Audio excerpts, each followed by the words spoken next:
don't have anything on the Vaishnav calendar today, do we?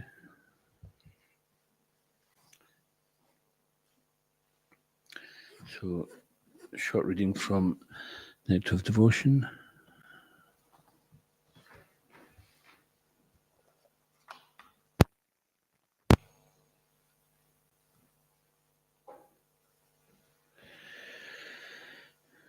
This chapter is entitled Character of One in Ecstatic Love. This section is called Detachment. The senses are always desiring some sense enjoyment, but when a devotee develops transcendental love for Krishna, his senses are no longer attracted by material desires. This state of mind is called detachment. There is a nice example of this detachment in connection with the character of King Bharat. In the 5th canto, 14th chapter, verse 43 of Srimad Bhagavatam, it is stated, Emperor Bharat was so attracted by the beauty of the lotus feet of Krishna that even in his youthful life he gave up all kinds of attachment to family, children, friends, kingdom, etc., as though they were untouchable stools. Emperor Bharat provides a typical example of detachment. He had everything enjoyable in the material world, but he left it. This means that detachment does not mean artificially keeping oneself aloof and apart from the allurements of attachment. Even in the presence of such allurements, if one can remain unattracted by material attachments, he is called detached. In the beginning, of course, a neophyte devotee must try to keep himself apart from all kinds of alluring attachments. But the real position of a mature devotee is that even in the presence of all allurements, he is not at all attracted. This is the actual criterion of detachment. Shri Bhakti Rasamrita Sindhu ki jai. Om Namo Bhagavate Vasudevaya. Om Namo Bhagavate Vasudevaya. Om Namo Bhagavate Vasudevaya. Written from Srimad Bhagavatam, Canto 7, Chapter 13, entitled The Behavior of a Perfect Person, Text 28. Iti etad atmana swartam. Iti etad atmana swartam. Santam vismritya vai puman. Santam vismritya vai puman. Vichitram asati dvaite. Vichitram asati dvaite. Goram apnoti samsritim. Goram apnoti samsritim. Ityetad atmana swartam. Santam vismritya vaipuman. Vichitram asati dvaite. Goram apnoti samsmritim. Ityetad atmana swartam. Santam vismritya vaipuman. Vichitram asati dvaite. Goram apnoti samsmritim. Ityetad atmana swartam. Santam vismritya vaipuman. Vichitram asati dvaite. Goram apnoti samsmritim. Please chant.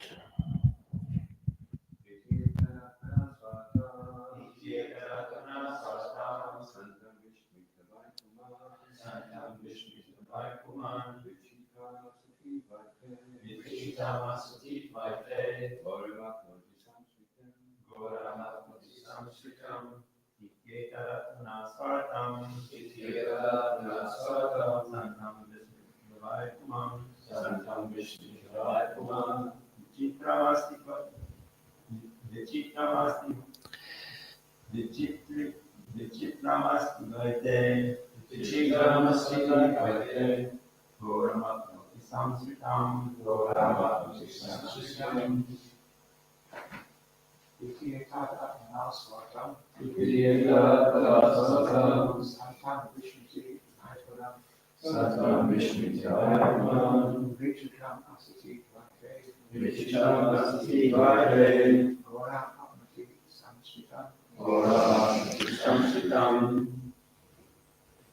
Vichitatamanasvatam, Vichitatamanasvatam, Santam Vishnuti Vaitaram, Santam Vishnuti Vaitaram, Vichitram Asati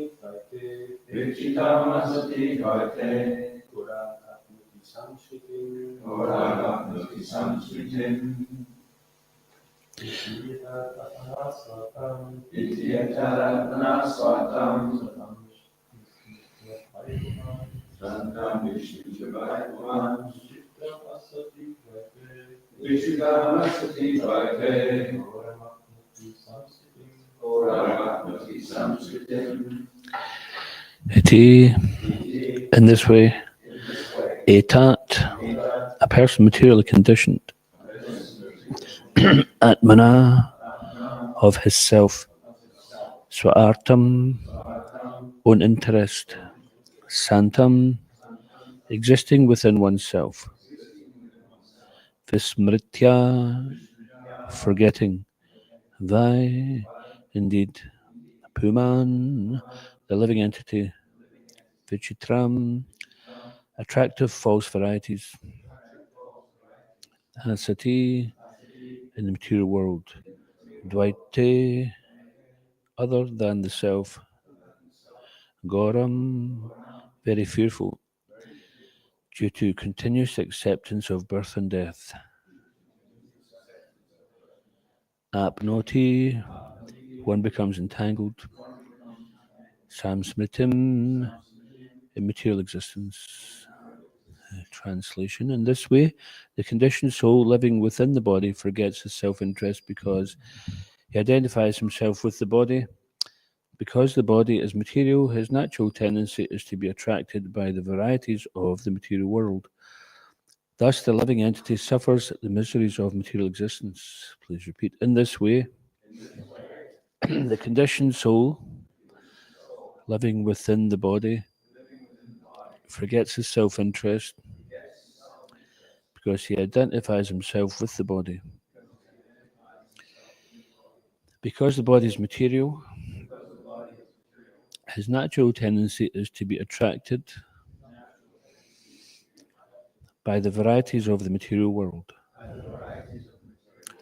Thus, the living entity suffers the miseries of material existence. Srila Prabhupada's purport. Everyone is trying to be happy because, as explained in the previous verse, Sukham asyat mano rupam sarviho paratistanu. When the living entity is in his original spiritual form, he is happy by nature. He's happy by nature. There is no question of miseries for the spiritual being, as Krishna is always happy. The living entities who are his parts and parcels are also happy by nature. But because of being put within this material world and forgetting their eternal relationship with Krishna, they have forgotten their real nature.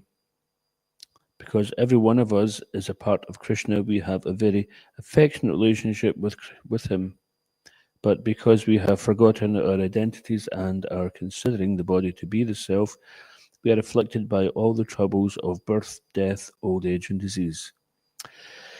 This misconception in materialistic life continues unless and until one comes to understand his relationship with Krishna.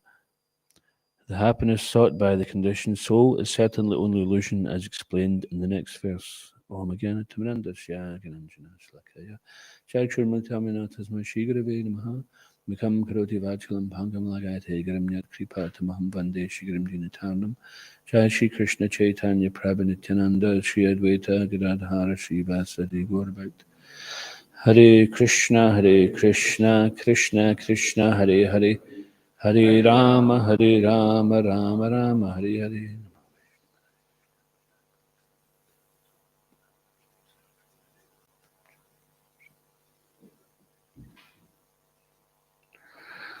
In this way, the conditioned soul living within the body forgets his self-interest because he identifies himself with the body. Because the body is material, his natural tendency is to be attracted by the varieties of the material world. This living entity suffers the miseries of material existence. So, interesting point here. Prabhupada makes this term self-interest. Now, usually when people take to spiritual life or religious life more so, religious life doesn't always mean necessarily spiritual life. And I remember listening to one class by Hridayananda Maharaj many years ago, and he was talking about certain so-called religions. Simply, they're propagating sub-religious principles.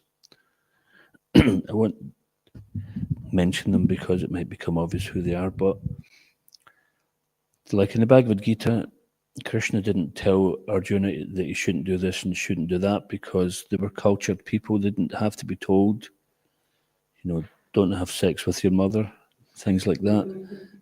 That because such a thing wouldn't even be in their mind.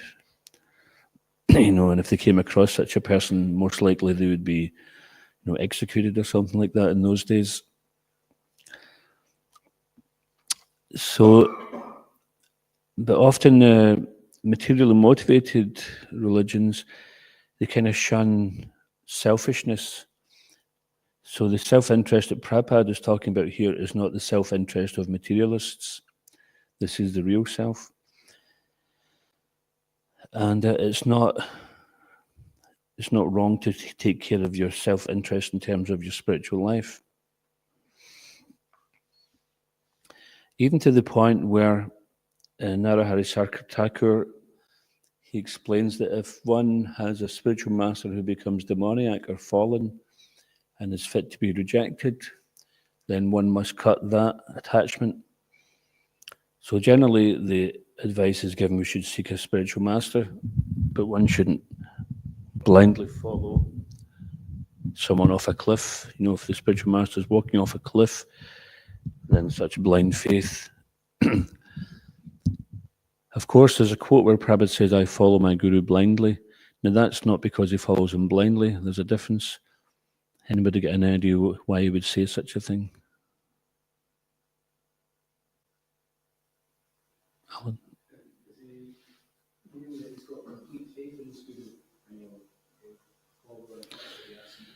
Exactly, complete trust.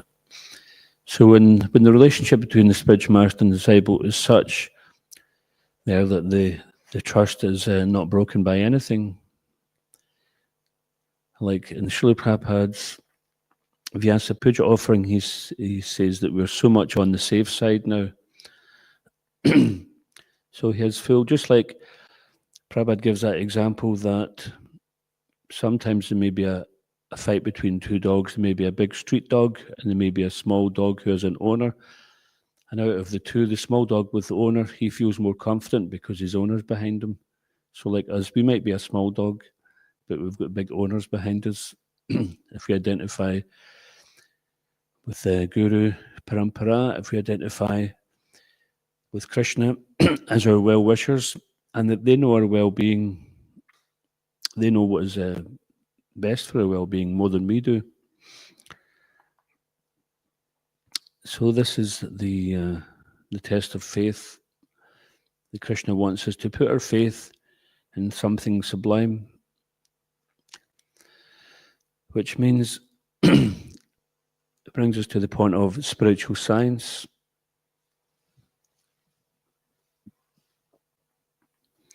So it's not a case of blind faith, but if we put our faith in some process, just like the example was given, that actually sometimes people say, I have no faith, but how can that be the case? How do they even get to work in the morning? They're getting to work in the morning because they get the faith that in the car or the bus that they're in, that's not going to crash and kill them. They're having faith that the tire, which is inflated with air, all that's keeping them from having a disaster is having air in the tire. suddenly have a blowout. If you've ever had a blowout, I don't mean like your temple authority gave you a hard time. Sometimes that happens. Or we blow someone else. But anyone ever been in the car when it's had a blown out tire? You know, so you can, if it happens to be one of the steering tires, then you can lose control over it. So they put their faith in these things, but then when the faith in these things goes, then they're devastated, because this is the nature of the material world, that we cannot get that shelter. She'll say, come, take shelter. If you listen to Prabhupada's early lectures, he's in 26 Second Avenue, and you hear the little chimes of the ice cream van, deedle, deedle, dee, dee, deedle. And he says, Prabhupada mimics the ice cream van's chimes. He says, come and enjoy with me, and I'll kick you. So this is Maya's nature. Yes, come and enjoy, everything will be okay. Don't worry about reactions, it'll be fine. And she bewilders us like that. And then we enjoy, and then we kick. And first kick is, why did you do that? The very mind that told us, oh yeah, this will be fun, later on scolds us that you shouldn't have done that. You're supposed to be a devotee. You should just give up. You're such a fake. Everybody knows it, but they're just not saying anything. You know, there's so many things. The mind is not our best friend at that point in time. So even if the mind says that, just say, my dear mind, thank you very much, Hare Krishna. Carry on.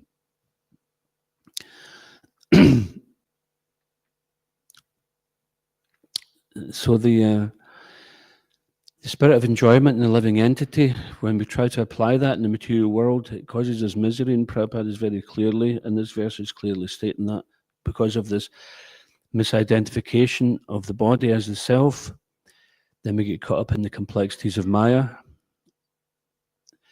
And as Prabhupada mentions in the purport to the Mahamantra, the more the living entity tries to conquer over material nature.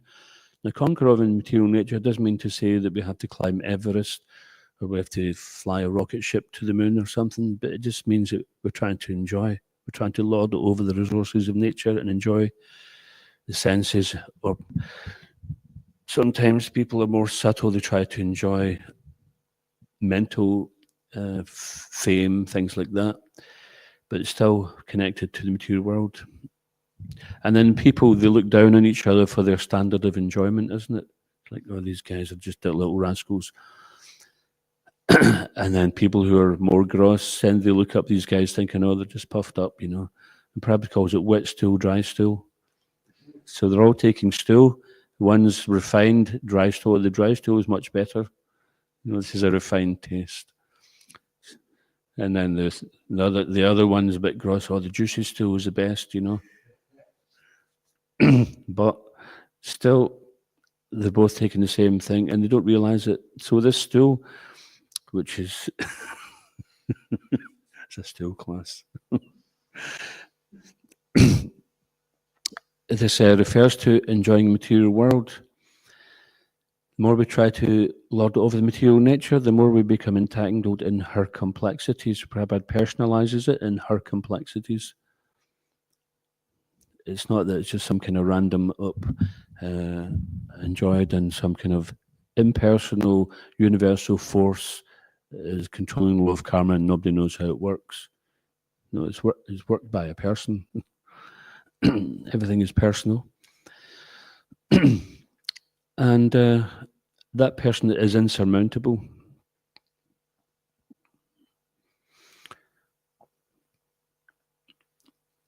But one can surmount that. Daivihesha Gudamayi Mama Maya Duratyayamam Evam Ye Prapajante Mayam Etam Tarantite. So this divine energy of mine, known as Maya, Daivihesha Gunamayi, Mama Maya, my Maya. So Krishna is saying, this is my devotee called Maya. And it's very difficult to overcome. So that's Krishna being kind. It's an understatement. It's not very difficult. It's impossible to overcome. But one who surrenders unto me can easily cross beyond it. So this is Krishna giving us great hope. And he gives so many instructions in the Bhagavad Gita. But what stops us from surrendering? We're surrendering somewhat, otherwise we wouldn't be here. We wouldn't be sitting in the temple or joining online. We're surrendering this time just now to sit and hear the Bhagavatam being discussed. We're surrendering our time to chant japa, surrender our do service, etc. But there's always more to do, isn't there? If you say, okay, I've done enough, or I've done my best, how do we know we've done our best? How do we know we've done enough? We're still in the material world. Do we still have some fear? Now, people, if there's any fear, vitaraga bhaya krodha, so if there's any aspect of attachment, fear, or anger in us, then still we have work to do. So this term here, agora, goram, this means fearful. And of course in Sanskrit the opposite is agora. And as we know, Srila Prabhupada's name is Abhaya, fearless. And we can see that Prabhupada was not afraid of anybody, and he was never defeated by anybody. And although there was a lifetime in preparation, a self-realized soul doesn't have to rehearse, everything he's going to say. You can see that Prabhupada is often he's speaking simply off the cuff straight away.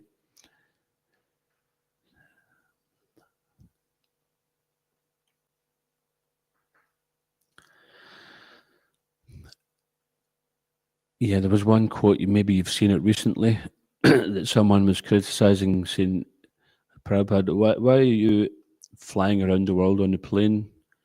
And he says, because you're going to hell at the speed of a plane. If I come in a bullet cart, I will not catch you. Now, it's not as if Prabhupada rehearsed that, it just comes out. This is the humor and the wisdom and the sharpness of a self-realized soul.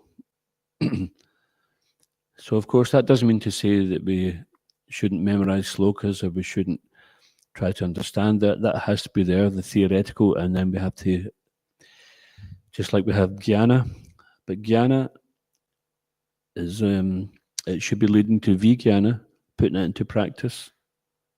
If you go to, I remember Nishankha Prabhu, he came to Karunabhavan some years ago, and he was telling us that they had this course where they were training up people to be pujaris. And I said, oh, very good. Can you send some over then once they've graduated? He said, I wish I could. He says, some of them just take a course on the pujari stuff, and then they finish, and then they go and do another course on something else, and they don't do anything with it. So this type of knowledge, when we read the Shastra, it's not like, oh, that was a good book, what's next? I've read Bhagavad Gita, don't need to read that again. No, we have to put it into practice. And that's going to be a lifetime to do that. It's probably been lifetimes already. Hopefully it won't be lifetimes in the future. But when we come to the end of Bhagavad Gita and Krishna says, do not fear, abandon all varieties of religion, surrender unto me directly, do not fear, because Krishna is the embodiment of all religious principles. And surrendering to Krishna means surrendering to Krishna's representative as well. So if one is the Guru, Sadhu and Shastra, this is how we direct our life, this is how we mold our life.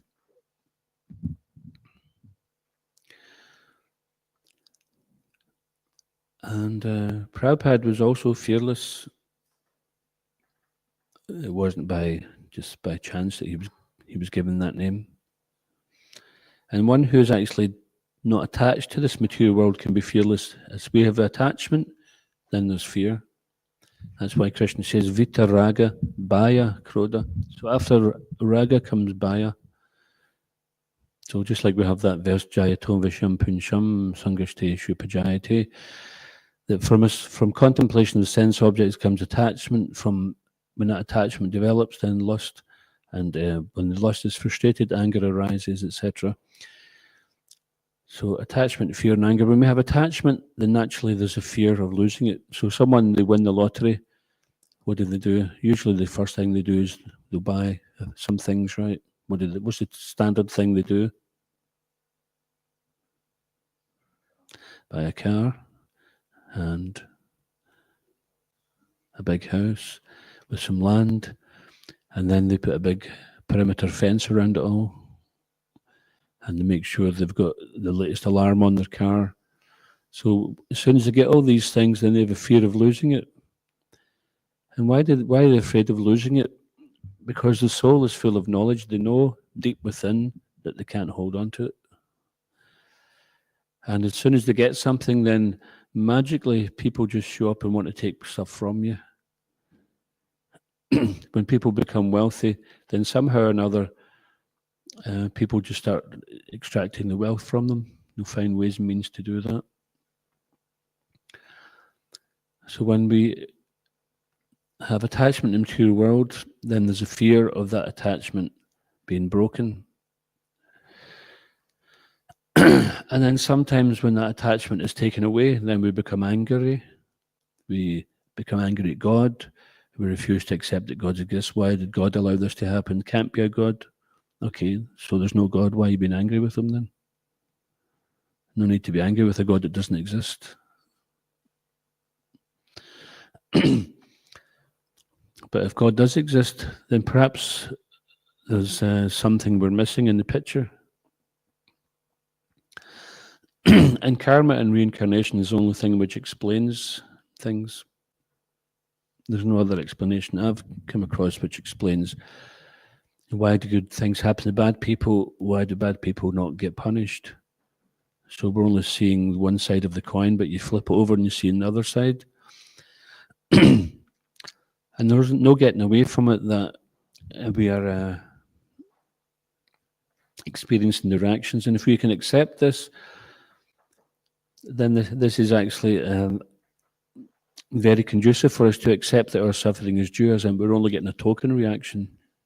So for devotees, this is how they see it, that actually I've been such a rascal. I don't even know how much of a rascal I've been in previous lives. Just like in the Mahabharata, we see that someone had a reaction from like 100 lives previously. So there's a stock of reactions, and just like if so you do something and then you do something else and you do something else, then those reactions are coming by the laws of nature, directed by the devatas. Then the reactions are coming, and we don't know what we've done in the past, so we don't know what reaction we're getting. So even that can sometimes be a motivating factor in surrendering to Krishna, that we're afraid of what we may be due. And if that's the case, then it's not the best motivating factor. But if it takes us to Krishna, there's so many people approach Krishna. Some people are looking for relief from material distress. And as everyone is suffering in the material world, then this is part of everyone's motivation. And Krishna can give that relief. But just to remind us that the material world is a place of suffering, don't once again become entangled, then we have some token reactions. If Krishna took all our suffering away and there was no suffering there, then perhaps our enjoyment spirit, which is still materially attached, would lead us back into the material world. And we see that. I've seen it many times, maybe you've seen it too, that someone is distressed and they come to Krishna consciousness, and then the distress starts to diminish, and then they think, oh, I can go and enjoy again in the material world. I'm not feeling so distressed any longer. Or I can balance it out. I'll go back into the material world and I'll do a bit of Krishna consciousness and I'll do a bit of sense gratification, and this way I'll make some kind of balance, a happy balance. But Krishna won't allow it. Maya won't allow it.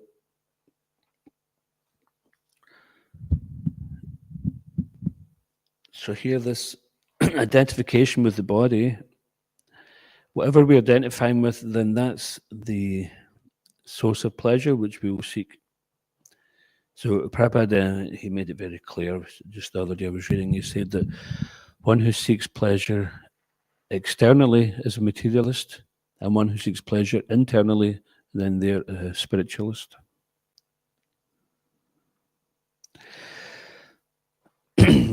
So in the verse here, it says, because the body is material, the living entity's natural tendency is to be attracted by the varieties of the material world. So when we identify with the body, and the body is material, and this material body is related to the material world, then immediately we're looking to the material world for a source of pleasure. And so people are doing that. They're working all week, and then at the weekend, they go out trying to enjoy, go to the shops, go to the nightclub, go to the sports arena. So many different varieties in the material world. And they have forgotten their real self-interest. The more they buy into this illusion. So, however, Prabhupada says, as Krishna is always happy, the living entities who are as parts and parcels, when they're in connection with him, then they're also happy. But because they've forgotten their eternal relationship with Krishna, they've forgotten their real nature, then they're suffering in the material world. So this is quite clear that we have an eternal relationship with Krishna, and we've forgotten this.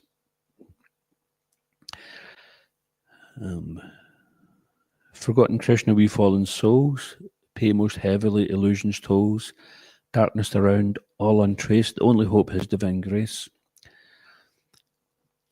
So the spiritual master, he's coming on behalf of Krishna.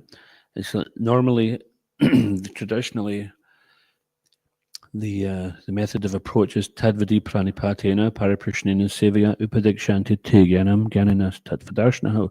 One should try to learn the truth by approaching a spiritual master.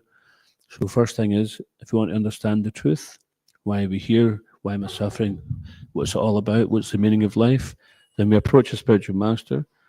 Shishi Kodentai Maprashashki. So ordinarily and traditionally this is the way. But because nobody even recognizes the need for having a spiritual master, then Prabhupada, he went to the West, he went to the people to tell them what they need. So this is the mercy of the devotee. By his great mercy, he doesn't just sit in his bhajan kutir. He goes out and he says, okay, these fallen souls, they need saved, and they're not going to come to Krishna or to Krishna's representative on their own, so we have to go out to them. And following in his footsteps, this is what this mission is about, taking this knowledge to them, as we're reading earlier on in the Nectar of Devotion, that one who's renounced, they go door to door and they'll beg alms. On the pretext of begging alms, they take the opportunity to give transcendental knowledge. So just like sometimes we do house programs, we don't need the kind of social intercourse. It's not necessarily important to the devotees to have a kind of social lifestyle, but because the devotees take the opportunity to try to give some knowledge. There's some, for example, some householder may say, please come along and bless my house and bless my family. And this what kind of blessings are they looking for? They may be one thing, but the blessings the devotees will be given is in the knowledge they speak. Like, I think it was in one train journey. Prabhupada must have done a lot of train journeys because there seems to be a few pastimes. Or at least I guess in India, some of the train journeys would be very long. And with him being a sadhu surrounded by white sadhus, people were probably very inquisitive. So one man came along and he said, oh, bless my family. Please bless me and my family. And I think the Hoksha remembers the answer. What did he say?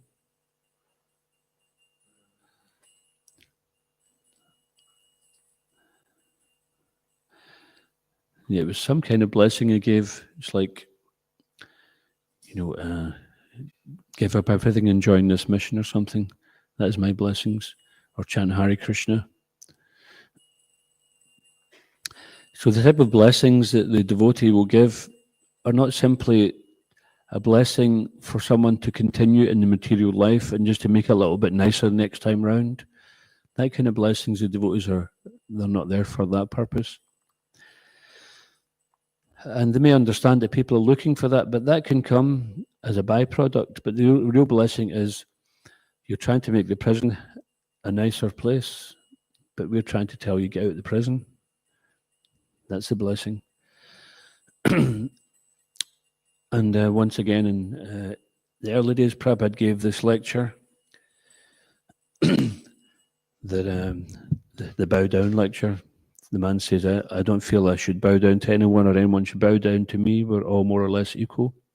Prabhupada said, very good. You have diagnosed your own disease. Very expertly, he diffuses him because he was in a kind of challenging spirit. You can hear the way he speaks. He says, but actually you're bound down to so many things. You're bound down to birth, bound down to death, old age, disease. You cannot say no. You're bound down. You're forced to bow. But if you voluntarily bow down to Krishna, then you're no longer forced to bow down to these Janma Mrityu Jara Vyadi. And Prabhupada says, this is what I'm giving. And in the same lecture, I think it was the same lecture that someone was talking about the scientists they're curing this disease, and that he says, yes, but can they cure disease? So they cure one thing, but then another thing pops up. Just like when they tried to cut the heads off of Ravan, then it would grow back up again. So they can't stop the law of karma simply by finding the cure for one disease. They'll only suppress it and come out in another way. And they were finding they had these strong antibiotics, I think it was, but it was causing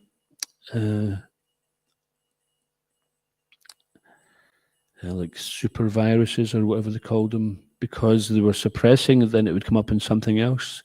So the karma was even being stored within the body. It was meant to come out as something, and then it was being suppressed, and then it was come out as something else. So it's interesting that it may not be this and that disease, but nowadays we're finding so many things which we never discovered before. So we cannot escape karma. Even if they find a disease for everything now, then there'll be something else. And they're also finding now that the average life expectancy in many places is becoming longer. Then they're coming across diseases they didn't have to deal with. And this becomes a struggle too. If people are living regularly to 90, and there's so many old people, then they're going to have to make the retirement age like 75 or something. And they're going to find many more diseases which they weren't able to control. So, and then they're hoping they'll be able to extend life to 200. So what more problems are they going to experience? And all because they do not know that they're not this body, and that there's another life and there's another real self-interest,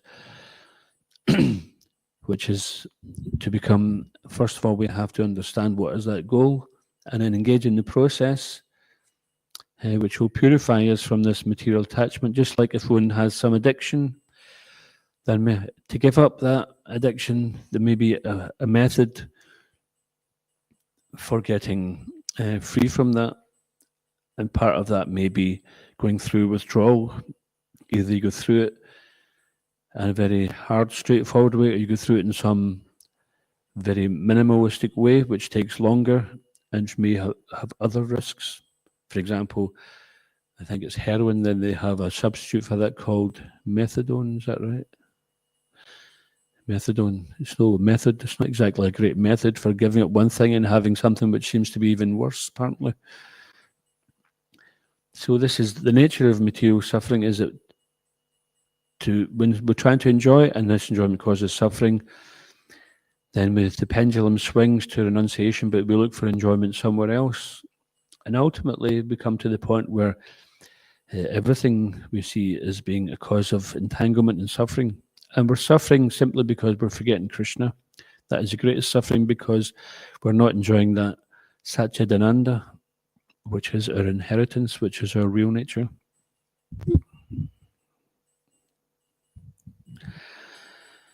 And because we're part and parcel of Krishna, it means we have the same Satchidananda nature as Krishna. But because, and this is the kicker for the Mayavadis, so we're not actually God. If we were God, then, and we realize this, and we just say, okay, that's fine, I'll just go back to that now. But no, we're not. We don't have that power to do that. We're forced, we're either forced by Maya to suffer, or we accept Krishna. So we take the shelter of Krishna, or we take shelter of Maya. And this is why that doctrine is called Mayavad. the doctrine of illusion. Because the biggest illusion, Prabhupada says, the last snare of Maya is to think that we can become one with God and merge with God.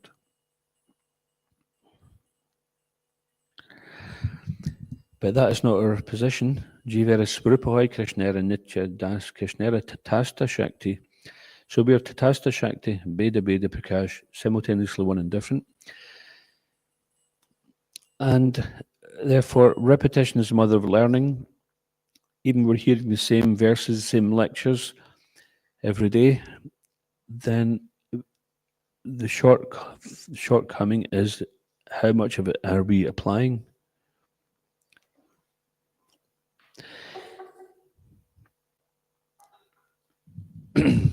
So,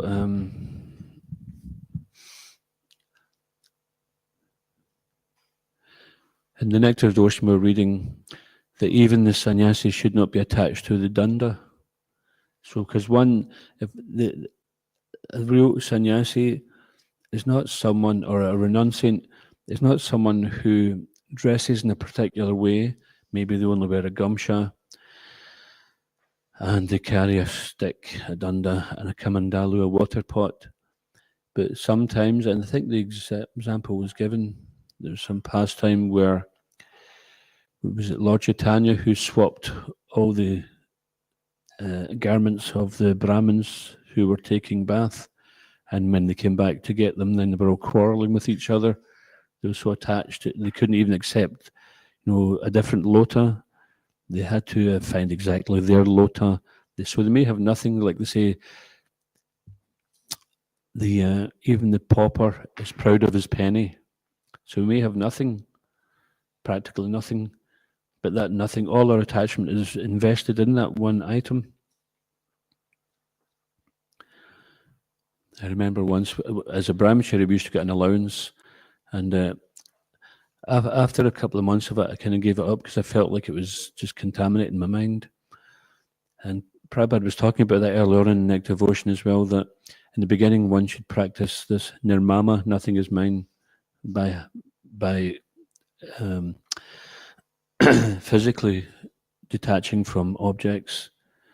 So therefore brahmachari life means that we try to whittle everything down to having no possessions, just basically living out of one bag. So if someone says, okay, when you go traveling Sankirtan to some other place, then you can get all your belongings within a few moments and off you go. So we're not putting our roots down. But this, the real thing is not to be attached to the material world in any way. So first of all, we may remove certain objects of attachment, like we may have had a car, we give that up. We may have had a girlfriend, a house, we give these things up. And we're basically bringing ourselves back to the point of being without any possessions, and then learning bit by bit how to use things in Krishna's service. So this is the real renunciation.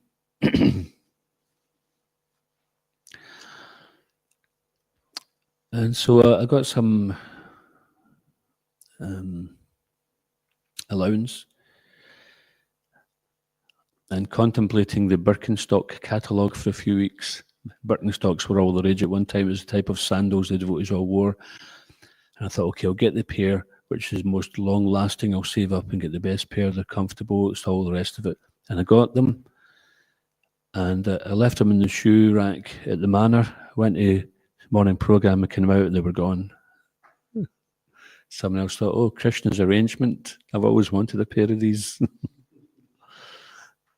So many nonsense goes on in the name of Krishna's arrangement.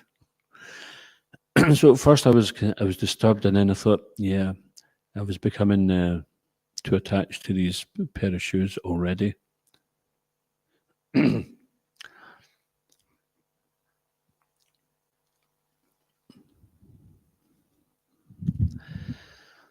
So the devotees are in a safer position than the Mayavadis. The Mayavadis may have nothing. They may perform so many austerities. They even do things like eating abominable foodstuffs because they try to negate what is pain and pleasure by ultimately eating stool and eating dirt and things like that. These are some of the extreme measures that some of them go to. in order to perform this naiti that they try to negate everything. But it's such a troublesome process, and at the end of it, they're lucky if they get liberation. They may get the body of a tree because they want to be immovable. They want to be static. Whereas Krishna consciousness is ecstatic, which means it's ever expanding, and Anandam Vardanam. We don't come to the point where, okay, now I know it all. Now I've done enough. It never comes to that point because Krishna is unlimited. Therefore, we're always the field of knowing Krishna is ever expanding.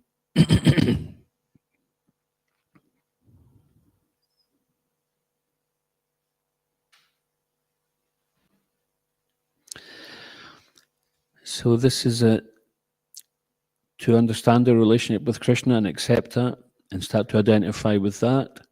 This is the medicine for winning us off of the attachment to material existence. And just recently, I'm witnessing some argument with some individuals, and to me it seems like there's a lot of false ego at play, because the way of Vaishnava behavior is to consider, have I said something wrong? Have I done something wrong? What part did I play in this? But the way of the false ego is to attack and simply try to criticize and bring another down to put oneself up. So we should try to act like Vaishnavas. Sometimes we might find ourselves in this false ego platform, but I am right and I can't be wrong. And the more we subscribe to that, then the harder it is to see that we might be wrong. So it's always worth asking, could I be wrong here? Could it be something else that I'm not seeing? Is Krishna trying to show me something and we're just offending a devotee by refusing it? You have to be very careful. Vaishnava aparad is quite a stumbling block. So Prabhupada says, this misconception, materialistic life continues unless and until one comes to understand his relationship with Krishna. And that has to be practical. This understanding, Hoksha was explaining some time ago, that it means to stand under something. Can you explain that again?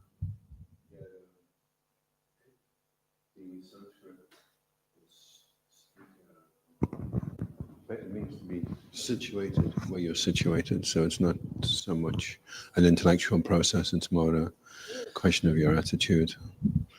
When you understand something, you situate yourself differently. It's amazing how in Krishna consciousness everything's so connected, because one is also directed to be rightly situated. So if one is situated in a position where they're not actually rightly situated, like say for example one prematurely takes sannyas, but they still have attachment to female association, then they're not rightly situated, and sometimes that happens. But even when it did happen in Prabhupada's day, he'd say, okay, just go back to your wife, just continue with service. So the service is the constant Krishna and Nitya Das, isn't it? But the other things,